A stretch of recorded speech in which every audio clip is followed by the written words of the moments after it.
watching Leafs Morning Take with host Nick Alberga and former NHLer Jay Rosehill. The show starts now. And away we go for the Tuesday edition of Leafs Morning Take presented by Betano. It's Nick Alberga and Jay Rosehill. And Rosie, sorry to hear once again you're playing under the weather today. How are you? I'm pukey tits in the shower this morning. I'm not very good, man. Darn flu bugs going around. Wait, can your pukey tits in the shower? I've never heard that expression before. Interesting. It's pretty common. Yeah, I just woke up not feeling good. Puked in the shower and just under the weather, man. But I would never, ever miss Leafs Morning Take. Well, it's great to have you here with us today. Obviously, a lot to talk about on today's show. We're going to have Bruce Boudreau stop by in about 20 minutes or so. We're going to get his thoughts, his reaction. You know, watching that Montreal-Colorado game on Monday, I'm like, man, I would love to see the Leafs with that type of work ethic. It's kind of fascinating that Montreal is a team in dire need of some superstar talent, but they have the work ethic, and it's like the Leafs are the other way around. You know, like how does Montreal beat Colorado? And it just maybe just speaks to this league that anybody can beat anybody on any given night. But it was unfortunate to watch the Montreal Canadiens play with so much pride on Monday. Yeah, for sure. That's the thing, man. That hard work and talent and how they mix together and what makes a good team. And yeah, I was looking at the same thing. I looked up and it was a tie game in the third period, and I was just like, you know, our team should be able to do that every single time and hang in there with them if they have the right mindset. And I think they're just still working on that, man. They're definitely, hopefully, still working on that because they don't got it right now. And it really is mind-numbing that we're a year and a half into this project, and how many times have we questioned the heart or, you know, the desperation of this organization and of this team. Like it's concerning to me. It really is, for a team that prides itself on, you know, being a serious contender for the Stanley Cup. It just feels like they're so far away from that right now and have been for a long period of time. Like it's one thing to say something, it's another to actually go out there and fulfill. Like I put out a piece today on the LeafsNation.com sort of highlighting how this is the time for the big boys. Like you want the money, it's time to go prove it. It's time. You know, I'm so tired of these guys coming out in the media and saying, we got to do this, we got to be better, blah, blah, blah. You got to do it now. Like you've got to go out there and fulfill that promise. And to this point, over the last X amount of years, we just haven't seen it from these guys when it matters most. Like I think you hit the nail on the head. I was going over the show yesterday. You had a lot of great clips. You were fired up as per usual, but like, I think you hit the nail on the head. Like when the going gets tough, this team is nowhere to be found. And it's so unfortunate. It really is when you stack them up against some of the upper echelon teams in the league right now. I know. And that, that did just kind of come to me while I was, you know, I'm thinking as I'm talking half the time. And it is that way. Like when the going gets tough, these guys don't rise to the top. That's been their Achilles heel, right? When a team starts to come back on them, you know, they're playing, you know, they can get up 3-0 on the Colorado Avalanche, but when the Colorado Avalanche, who are the Colorado Avalanche, put the hammer down and they make it 3-2, the going's getting tough.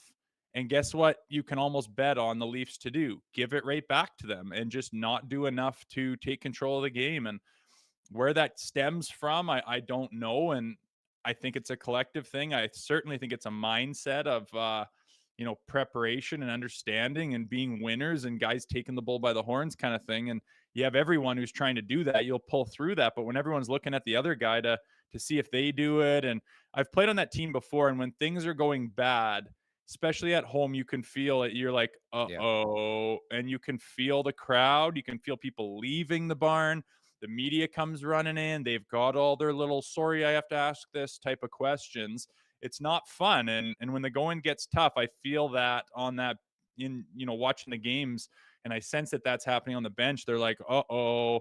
And it's like, instead of like bearing down and getting it done, they have the talent and the resources to get it done. And they just can't seem to find it. And I hate beating the dead horse, man, because I didn't want to come on and do this show being the negative guy and bashing them all the time. I wanted to be positive and show that, you know, this team needs support and everything. But when it's just Groundhog Day every day and it's more of the same every time they get into a position where it could go one way or the other, it just goes the way you don't want it to. And it's becoming frustrating. There's no doubt. Yeah, frustrating is an understatement. So I guess in essence, what you're telling me, this is the best thing possible for this team to go on a 4-game road trip right now, right? Like stay away from home ice. They tend to play better on the road anyways. I don't know. Well, we know what it is, but they tend to play better on the road. Like I wouldn't be shocked if they have a successful road trip here. Maybe this is the best for them to get away from things. Like I think 5 of the next 6 are away from Scotiabank Arena. Yeah, like their schedule's not easy. It's not like they're doing that West Coast swing, hitting up Anaheim and Yeah, San Jose, but getting out of town, getting on the plane, getting in the hotel, getting out to dinners. You yeah. can find a bit of a gel sometimes that way, and sometimes just changing anything can change things up. I think that's Keefe's mo, judging on how anytime things get wrong, he just throws the lines in a blender, and you got Holmberg and all these guys on the top line. It's just like you don't even know what these lines are. And he's going back to that, which we talked about yesterday, is just kind of desperation. But he's only got so much he can do as a coach, right? So it's kind of understandable. But we are hoping that getting on the road, getting a change of scenery, will help them out. But they've got a tall task here tonight against the red hot Edmonton Oilers. 10 in a row, the Edmonton Oilers have won. It is a very, very tall order the way Connor McDavid is playing right now. Leon Draisaitl, Stuart Skinner's been locked in between the pipes, but a really, really big measuring stick game for the Leafs. And you talked about it on Monday. The Leafs are playing with hope, and I guess we're doing this show with hope that the Leafs are going to find their way here, eh? That's the plan, man. You never know. They can come out and they can just do it, and they can demoralize another team to the point where they shut it Yeah. down, and you get a convincing win, and it's fantastic. But as of late, they have not put any puzzle pieces together. It has been a bunch of individuals out there, and they're looking for that team chemistry. There's no doubt about it. Um, I've always kind of thought of the Oilers similarly to the Leafs. They're in a big market, expectations are high. Every year the fan base is like, could this be our year? And they just seem to let them down all the time, even though they have huge firepower and fantastically talented players. And it's just been years and years and years of not getting it done. And I see a lot of similarities in there. A lot of the times defense and goaltending are what's letting them down. So a lot of similarities in there, but I just think it's a must-see game. You want to see Austin Matthews and Marner kind of up against Draisaitl and McDavid, and see what that matchup looks like. See whose goaltender stands up, and see who's making the least amount of mistakes on the defensive end. And I just can't believe this team is a franchise record with 10 straight wins. When you think about the goddamn what do you call it, dynasties that they had in the 80s, how have they not won 10 in a row? I mean, I know. I thought that was a typo, man. I could not believe it, but good for them. They have figured their shit out after a horrendous start, and they're red hot. Well, it's an easy answer to that. Not to discredit what you're saying, but obviously there were ties back in the day. They're not anymore. Every game's got a winner, so that certainly helps with Edmonton's perspective. But yeah, they are on fire. So big time measuring stick game here for this Maple Leaf squad at the Leafs Nation 4-1 on YouTube. If you're watching right now, please subscribe, and are not subscribed, please subscribe at the Leafs Nation 4-1. Leafs Morning Take, wherever you find your podcast, will pop up. Make sure to leave us a review, 5-star rating, and we're feeling great about life right now. Brought to you by DoorDash. It's time for the appetizer. For a limited time, our listeners can get 25% off, up to $10 in value, and 0 delivery fees on their first order of $15 or more when you download the DoorDash app and enter code NATION25. That's code NATION25 in uppercase for 25% off your first order with DoorDash. Offer valid in Canada. Subject to change. Terms apply. And we referenced on Monday's podcast that it's the official midway point of the regular season for the Maple Leafs. They're 21-12-8, 50 points. They're currently, I believe, around 11th overall in the NHL. We need Professor Rosie back in the mix. What would you grade the Maple Leafs at the midway mark here?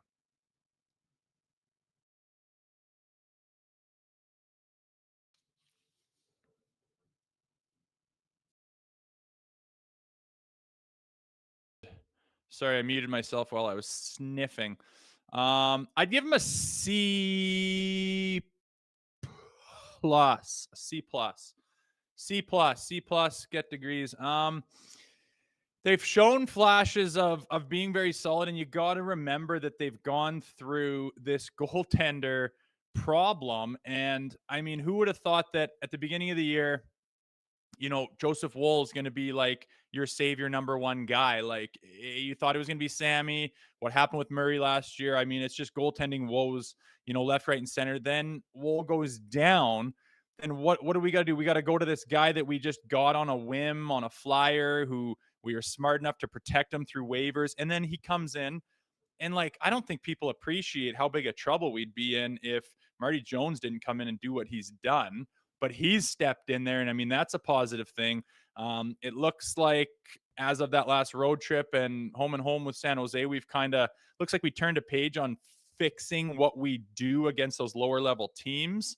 I understand you just blew a lead to Colorado and you lose on Long Island, and it's not great right now. But overall, I think that C plus is where they're at, middle of the pack kind of thing in the league. And is that what we expect? Is that the expectations? No. Are we being hard on them for being a C plus? Yes, and rightfully so. If they were rebuilding and had all these young prospects coming in the lineup and trying to learn and didn't have a goalie and blah, blah, blah, then yeah, you got to expect to be middle of the pack. But this is the time to shine, and they're not doing it. So C plus is where I'm at. I can't give them any more than that, but I'm not going to dog them either. It's a tough league to play in.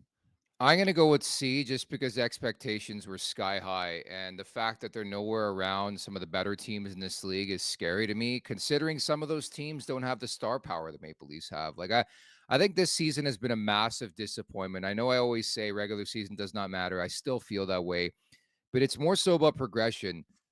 Do I feel at all like this team is any different than the team that went out against the Florida Panthers? No, I don't. They still lose those shit games. They lose to the terrible teams. They play when they want. Like, the mentality hasn't flipped. It hasn't changed. It's the same team. There's some new players, and that's how I feel about them. I think they're a work in progress, which is scary to say with 41 left and the postseason's just around the corner. Next thing you know.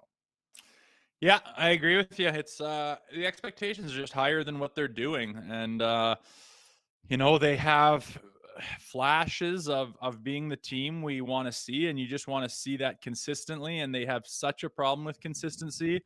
It's like Jekyll and Hyde. From their best to their worst, I think has got one of the biggest disparities in the whole league.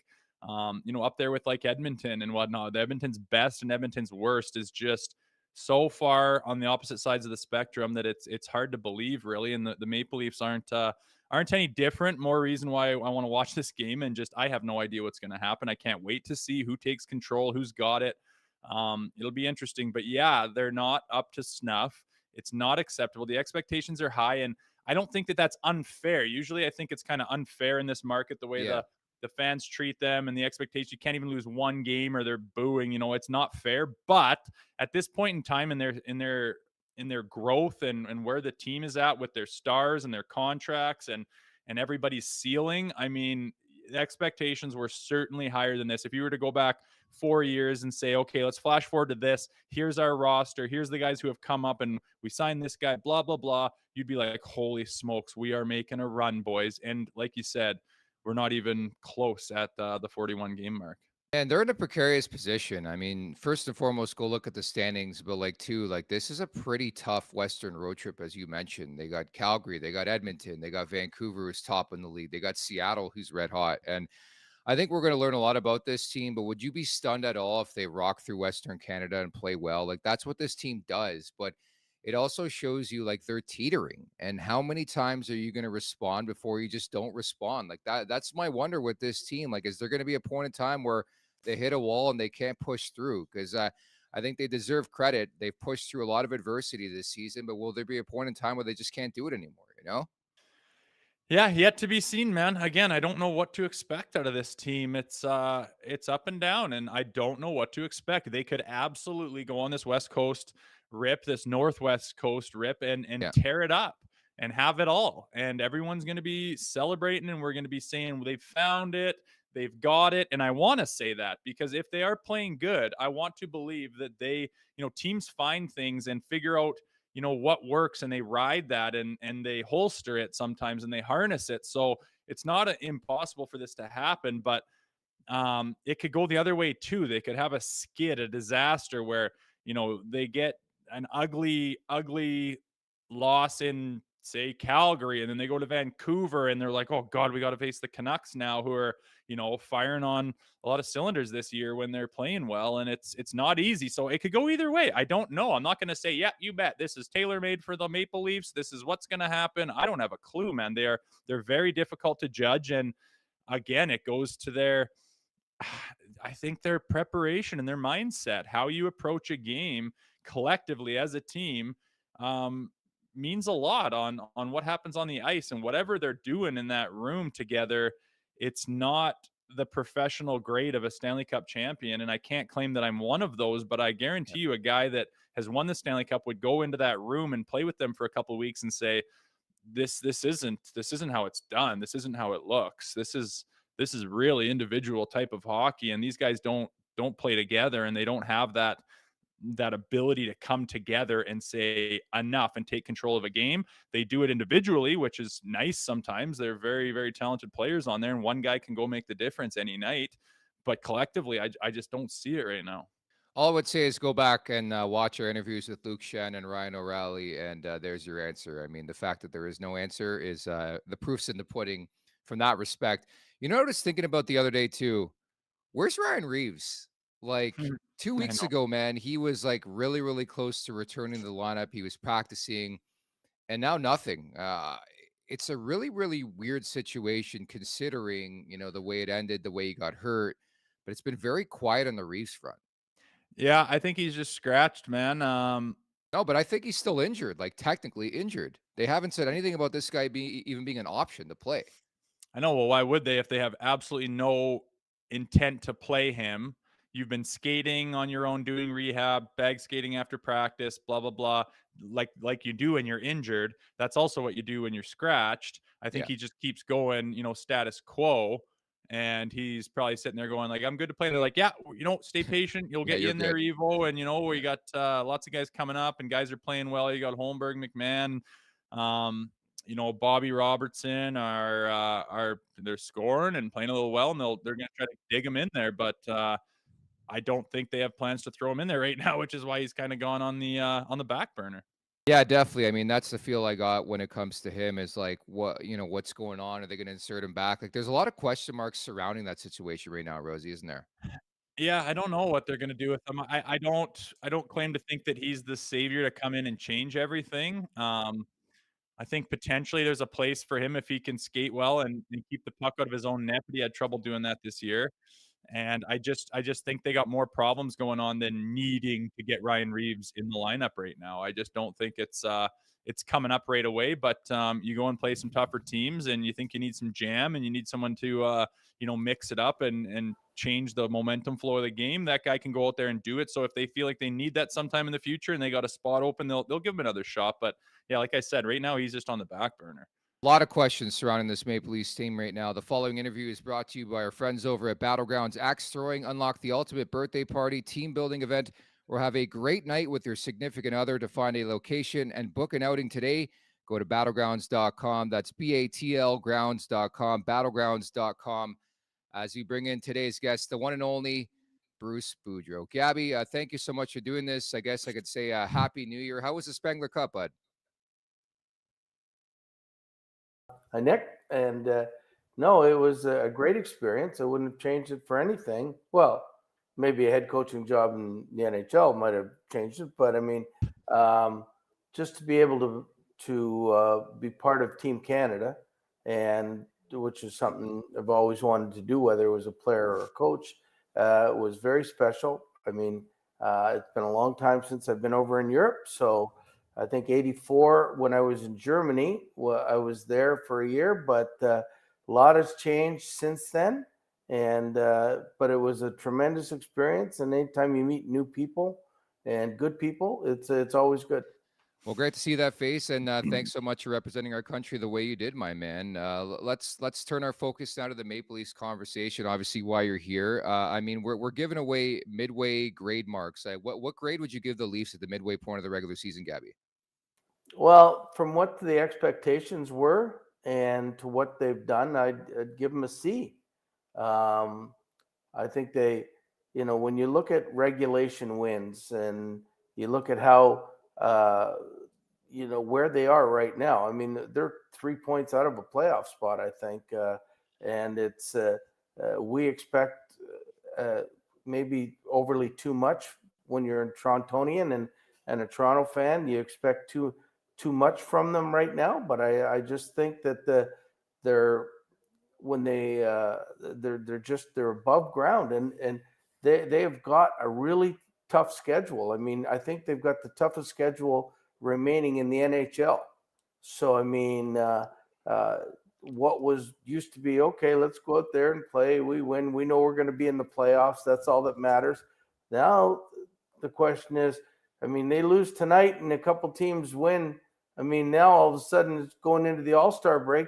I mean, because I think they play Vancouver and then they play Seattle and Calgary. All teams in the West playing really well. So who knows what's going to happen? And especially with their goaltending is sort of up in the air. I mean, it's the unknown of what you're getting day to day.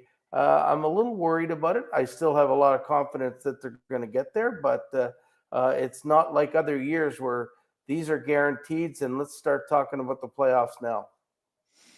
Yeah, Bruce, I was going to ask you, with your expertise, you could call it, in coaching in the NHL, if you're Sheldon Keefe right now and you see what's going on with the games, I mean, blown leads and, not as much lately, but losses to these lower level teams. To us, we've talked about preparation and mindset going into certain games. If you're the coach, if you're Sheldon Keefe, what's your next play on trying to get more out of this team and getting them to play together when the going gets tough? Well, I mean, I think we're overestimating their talent. One thing, I mean, the NHL is tough. I don't think their defense is extremely great right now, and I mean it's aging. It's other than Morgan Riley on the back end. I mean, all the other guys are susceptible. I think their goaltending is questionable. Their top two lines are really good. They've got some of the greatest forwards in the game today. But I mean, I think what Domi's got 4 goals. Bertuzzi's been not as advertised. Ryan Reeves has been sort of nondescript, if you ask me. I mean, game 1, he was a force of the year, but that's game 1. Other than that, when you're fourth line, I mean, when you're -10 and above, I mean, you can't win at that rate. I mean, Jay, everybody, every coach you've ever had said, listen, if you've got to be even is great, but if you can't, we can't put you on the ice if you're going to be a minus player, and especially on the road. So it's they've got to get that fixed too. So I mean, I'm not sure that they're not playing as hard as I think they're playing as hard as they can. I just don't think they're as good as people in Toronto and Toronto Maple Leaf fans think they are. Does that make sense? Yeah, it does. And maybe that's just it. We have unfair expectations, but I think this all stems to the core 4. So Nylander signs the extension. First and foremost, what did you make of that? Because I thought it was kind of interesting and curious over the weekend that Sheldon Keefe chose to call out and single out Willie Elander. I'm not sure if you caught that. Well, I didn't catch it, but I mean, I think I don't think that's coincidental. I mean that, all he did was praise him all year. I mean, you've heard nothing but praise from Nylander from game 1 till what you're telling me right now. But now he signs the big deal and he doesn't get a couple points. We're looking to blame somebody, and I don't know if that's the right call at that point. I mean, I don't think I would have made that call, but Sheldon's obviously pushed the right buttons whenever he's needed to. So I mean, he knows the players. The one thing, coach knows the players better than anybody else, better than the GM, better than anybody else. He's in there in the fight every day with them. So he knows or should know what buttons to push to get the best out of these guys. And if he thought that he had to do that for William, maybe William needed a little bit of a jump start. Maybe he got a little cocky knowing he's got this year and 8 more coming with him. Like, I mean, he's there for life, whether he likes it or not. You're bound to get a bit complacent too when you sign for that type of money, but obviously plenty of time to turn it around if you're Willie Elander after the last couple games. But I talked about the extension. Did you have any problems with it? Like, did it make a lot of sense in your world? Well, I mean, the only way it wouldn't have made sense is if we trade him, are we going to get equal value? And very rarely, when you trade out of necessity, you very rarely get equal value. Like, I mean, the last trade I saw was the one last week with Philadelphia and the Islander or the Anaheim Ducks that looked like, hey, you know what? That's a trade that's good for both teams. It's a good hockey trade and everything else. But very rarely do you get that, especially at the trade deadline. You see great players going for next to nothing. I mean, Bo Horvat would have been in the same Nylander kind of situation this time last year, and they got Beauvillier, who they traded. They got this Ratty, who's a minor league guy, and they ended up getting a first-round pick, which they traded for Hronek, which has done really good. But so it's Hronek basically for Bo Horvat, and and that was a lucky move, I think, by Vancouver because they didn't expect it to be that good. But so rarely do you get the equality in a trade when you make those trades. So I would have signed him because he's that good. He's a 100-point guy, a 40-goal guy. And when teams need to find other ways to get money, they find other ways to get money. That's all I've seen over the years. Bruce, do you think this team's problem, for what they've struggled for, is just having too many eggs in the top, the core four basket? I mean, right now I'm looking at the Winnipeg Jets, and they're just a pistol right now, right there, top of the league. And I mean, their money is spread out so much more evenly than the Toronto Maple Leafs. Have they handcuffed themselves with, giving too much to these guys, leaving everything else too thin? Is that what's exposing them all the time? Well, I mean, I think in recent years it has been. But they've got those players. They were lucky enough to get Marner in the draft and Matthews in the draft. They tried to get Stamkos. If they had got Stamkos, they wouldn't have got Tavares, I don't think. But Nylander in the draft. I mean, they did great job picking these guys, and they want to keep them. I mean, it's unfortunately they're all forwards. I mean, I think they would love to have a little more balance and on the back end and the goaltending and the forwards. But right now it's the forwards that are great. So what do? Is you have to build your team around offense and not defense. And even though they were very good defensively last year, that's what they're doing. And so, I mean, to me, they have to outscore the opponents if they want to win games. I mean, watching that Detroit game, I counted 6 odd man rushes in the first 2 periods. And you can't win if you're going to allow those kind of odd man rushes all the time. It's very glaring, certainly, with this team the last little while. I want to get your thoughts as well on the goaltending situation. Like, it's pretty crazy. We're sitting here on January 16th, and I guess Martin Jones is the number one. There's not much clarity on Joseph Woll and Ilya Samsonov. Like, it's got to be a bigger sample size for me to have any trust in this guy moving forward. But how do you view the crease situation right now, Gabby? Well, I mean, it's up in the air. Like, I mean, Marty Jones is a tremendous number 3, but that's what they signed him as a number 3. And I mean, he's bounced around a lot. And when you get that opportunity, like he did, he came and he did really well. Now let's be honest about it. It was Anaheim and San Jose twice. So I mean, you can make your bones. I mean, 2 couple shutouts or what have you. Samsonov, I thought, played really well, made a great save with 4 minutes to go to keep the game tied.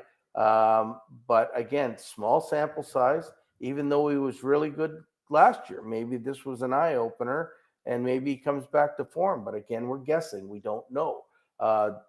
Joseph Woll, I mean, I agree with you, Nick. I mean, we haven't heard too much about his health right now. And if it's a high ankle sprain, as Rosie, can take forever to come back from. And especially goaltenders who need that push off on the ankle, but I don't even know if he's skating as yet. If he's not skating, he's still 2 weeks away, I would think. So with this schedule and everything, I think the Leafs are going to have to change the way they play and really button it down defensively. Bruce, what is your prediction on this this Northwest swing they're on here? I don't have a clue what they're going to show up with. What do you see? What's your prediction? Well, I don't know either. They're playing, all the teams they're playing are playing really well. And is it 4 or 5 games they're playing? Going 4. On 4. Yeah. So, and it starts in Edmonton, and then does it go to Vancouver, Seattle, and then come back home against Winnipeg or Calgary? Is that so they got Edmonton? They got Edmonton Tuesday, Calgary Thursday, then the Vancouver Saturday, Seattle on the back-to-back. They come home to play Winnipeg, and then they visit Winnipeg for some reason. 5 and 6. Yeah. Their next 6 games are so vital, I think, and if they could come away 3-3, to me, would be okay. I mean, they'd kept their heads above water, and I think it also would be a jump start to make them think, hey, you know what? We're almost 50 games in. We better kick it into gear now. And I think they can. I think I've seen them do it. We've all seen them do it. But I mean, it's unlike the last few years where they've been guaranteed spots and they've been looking at, can I catch first place, rather than now I'm 3 points out of a playoff spot with teams coming up. They're teetering. Like it feels that way, and I think obviously you bring the unique perspective of all your accomplishments in coaching in this league. And I'd love you to take, peel back the curtain. Like what do you think is going through the mind of Sheldon Keefe right now? Because I've been saying for the last couple of weeks, he some of the acts he's been doing, he seems very, very desperate. Like he's just searching for answers, and I'm not sure he's getting those answers. Like, what do you think is happening behind the scenes and how he's feeling game by game here? I really don't know. I mean, but I would say this, that probably as a head coach in the regular season, this is his first true adversity. I mean, he sailed through it pretty well, making either second or third place in the division since as soon as he got there. I think he went on an 8-game winning streak when he took over for Babcock, and he's never looked back. So I mean, this is the first sense of a little bit of adversity, and it's probably a little more nerve-wracking than he would be normally. So I mean, it's undoubtedly gets a little more excited, a little quicker these days, and if you know, and I know you know the Toronto media very well. I mean, they want to take advantage of every little negativity that they can see. So he's just got to stay the course, to me, do what he does, know what works, and block out the white noise. Brucey, there's some people that just say, all the regular season doesn't matter. They've had 117-point seasons, and it doesn't matter what they do here. It's the playoffs that matters. But what's your take on that? Because I've never seen a team, and I've never thought a strategy was good to say, screw it, don't worry about what we're doing now. Let's just turn it on in the playoffs. I find that to be insane. Yeah, me too. I mean, I really get mad at everybody that doesn't give the regular season enough credit. There's 32 teams in the NHL, and only 16 of them make the playoffs. So half the teams in the league don't make the playoffs. And you could make a really good argument that 23 teams are capable of being in the playoffs. So I mean, it's tough. The grind is so tough for 6 months to stay focused. And that's why, Wayne Gretzky's always said, like, there's so many different stages in the season. You got the preseason, the regular season, after the All-Star break, after the trade deadline, and playoffs. And every one of them gets ramped up to a certain degree. And you play better. And I know I'm going on a little bit of a tangent here, but I mean, watching the playoffs yesterday in the NFL, you're seeing the difference between a regular season football game and playoffs. These guys are doing, and more people are getting hurt because they're paying the price. and that's what ramps up in the playoffs. But make no bones about it, the regular season is not only important, it's vital. And I just think if you let up and you think that this is an easy thing, we're there and we're there, the next thing you know, you find you're out of the playoffs, and that would be devastating to this organization. Yeah, that's fair. And Rosie is referencing me because I say it on a daily basis. The regular season doesn't matter. And maybe it's my standard for this team has been, oh, they should get into the playoffs, no problem. But I get what you're saying. I always say it's all about progress, and I'm not seeing it from this team right now. Before we let you go, were you surprised how viral your clip about Quinn Hughes went, about somebody in the Canucks organization vouching for Hughes to play center? Did you see how crazy it went on social media? I sort of did. I mean, I heard all about it. Yeah. I mean, I couldn't get away from it. And the whole point was I was trying to say how Quinn Hughes is a good bet to win the Norris this year and how good he was. So when I got the suggestion, I could see the quality in Quinn, and I just said no. But you know what though? All coaches, I want to emphasize this because people made a big point out of it.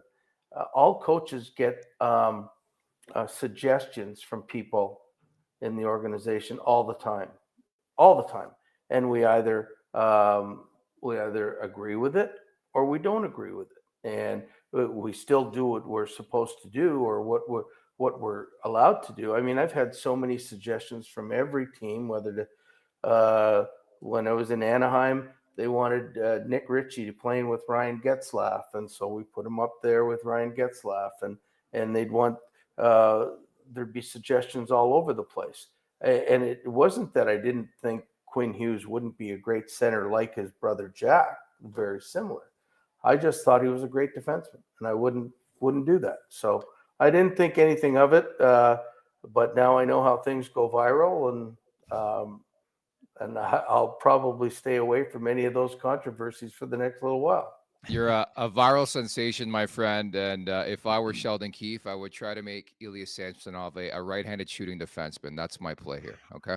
And that's why you're never going to coach. You just keep doing what you're doing. Thank you, Gabby. At least I'm a pretty decent podcast host, I think. Thank you so much for your time today. Again, great to see you, and we'll talk soon, okay? Okay, sounds good. Bye-bye. Thanks, Bruce.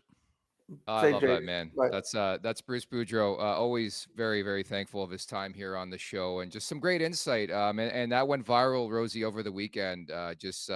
Something he let off from his time in Vancouver, and I think it's a good point that he brought up. Like, I think we're only privy to like 10% of like conversations and situations that actually happen. I think a lot happens behind the scenes, and to peel back that curtain the way he did over the weekend on NHL Network, and it got a lot of play. I think he understands how viral it went now.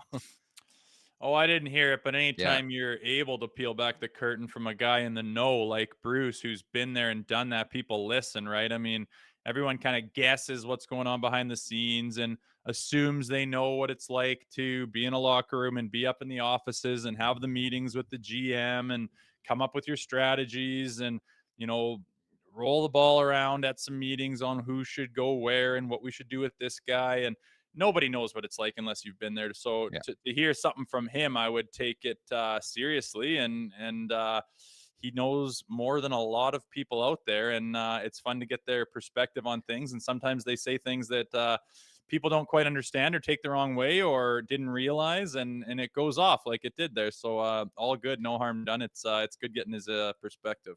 Yeah, and Gabby told me to go fucking stuff it, which I appreciate. And we talked about things going viral. Our Craig Berube interviews getting play on social the last couple of days. It's like circling back. People are grabbing clips from it. They're not sourcing us. So I've been telling people where to find the interview, I guess. Ah, cool. Yeah. Bring them over. Bring them by. Lots of room. Don't crowd. Room for everybody. Lots of room on the bandwagon at the Leafs Nation 401. Shots on goal, GAA, PPG can make or break your week, but don't overlook BPMM Wendy's Bacon Portobello Mushroom Melt. Sounds fantastic right now, by the way. Sure, it may not help you win weekly prizes with Wendy's and Daily Faceoff Fantasy, but unlike your predictions, it never disappoints. So try your luck, but don't push it because the Bacon Portobello Mushroom Melt is only back for a limited time, and if you miss it, you won't get a second chance. Sign up for Daily Faceoff today, sponsored by Wendy's and the Wendy's app. So it's the Leafs and the Oilers, the first of 4 on the road trip. And obviously, it's so easy to get excited for a Matthews-McDavid matchup. The Oilers are buzzing right now, Rosie. 10 straight wins for them. Yeah, they sure are. This is kind of a must watch for me. Just with the timing of both teams and where they're at. And I mean, if things continued, the Leafs will get shelled, but I'm not betting on that by any stretch. I'm thinking these guys are going to dig in. I'm thinking they know their opponent. It's kind of nice sometimes when you play someone you don't play all the time, because you're like, oh yeah, and you do a little extra prep. You're reading the stat pack. You're watching some video with the team. Oh yeah, this guy does that on the power play, and you're kind of refreshed, and you're forced to kind of be a little bit more focused on a team that you don't see very often. So I'm excited for this one. I put money on the Leafs. It's not very often you get them at plus money. They're always juiced. So I put some money on the money line, and I'm going to be pulling for them. I want to see an Austin Matthews showdown. I want to see William Nylander step up and show that contract is going to be worthwhile, and we'll see what McDavid and Draisaitl do. They're always fun watching those two boys. Yeah, it has that big game feel to it, doesn't it? Not just the matchup, but I think the moment for the Toronto Maple Leafs. They're teetering, as mentioned. They've dropped 3 in a row. Then you look conversely at Edmonton. They've won 10 straight games. It's going to be nationally on TV. I mean, the script writes itself, and I just think it's unfortunate that we tee this game up and preview it and just have no clue what Maple Leafs team is going to show up. It's downright concerning that we're midway through a season. This team has zero identity. Like, that's, if there's one thing I wonder about in the second half of the season, can they find an identity? You know, I always like to pull it back to like the Florida Panthers. Keith Tkachuk calls them out last year before their game in Toronto. They go down 2-0 in that game. They storm back and they go on a run. I want to have that feeling with the Maple Leafs, and unfortunately, I just don't have it right now, Rosie. Maybe after this road trip, I will. Having said that, this time last week, I was feeling very positive about this team. I came on this podcast, said maybe they're turning a corner here, and now they've resorted back to the same old shit, unfortunately. Yeah, they have. All we can do is wait, watch this road trip, see if there's anything different, man. But that's all you can do. It's up to these guys right now. I just got my fingers crossed. It's all I can do. So I guess Julian Breezeball, the GM of the Tampa Bay Lightning, was just talking, and he was asked about the prospects of trading Steven Stamkos at the deadline. He profoundly said no. I don't believe anything GMs say, but like it's obviously very unlikely. But if you're hoping for Steven Stamkos to be a Toronto Maple Leaf at the deadline, I'm not sure it's going to happen. Yeah. Wishful thinking, man. I don't know. I don't see why they'd unload him. I don't know why they didn't talk to him in the summertime about an extension. It's weird for a guy that's done what he has to that organization since he was drafted back in that 07, 08, something like that. Yeah, not smart to me, but I don't have my fingers crossed for him. We got the guys in the room that we've got, and when trade deadlines comes, we'll see what that is and what it brings and if it changes. But right now, these guys got to work on, like you said, finding an identity and an understanding of what they are, and I don't think they have a clue right now. Zero. The Betano wrap-up is presented by Betano.ca. The game starts now. 19 plus. Please play responsibly. You highlighted your play. I'm going to sledgehammer the Maple Leafs. I've got a feeling. I hope I'm right on this one. I like the plus money, as you mentioned, so I like the Leafs in this game. I think Nylander scores a goal, and I think the Leafs come up with a big-time effort. I think if you're looking to get crazy, maybe you take the Leafs on the puck line. Like, I wouldn't be shocked if they won by more than one goal. We'll put it that way. Like, I feel pretty good about this team, and I this is what they do, right? When you count them out, they wake up, man. Like, I saw an article today, and granted, it was probably a troll job, but the fellas and everybody over at Oilers Nation questioning if the Leafs were good enough to be buyers at the trade deadline. And I'm like, you have got to be kidding me. They have more points than the Oilers. But I think it was a bit of a troll job. I think it just shows you on a weekly basis how quickly the conversation and narrative can change around this team. So again, massive 4 games, a big one against Edmonton. I need a statement effort from this team, Rosie.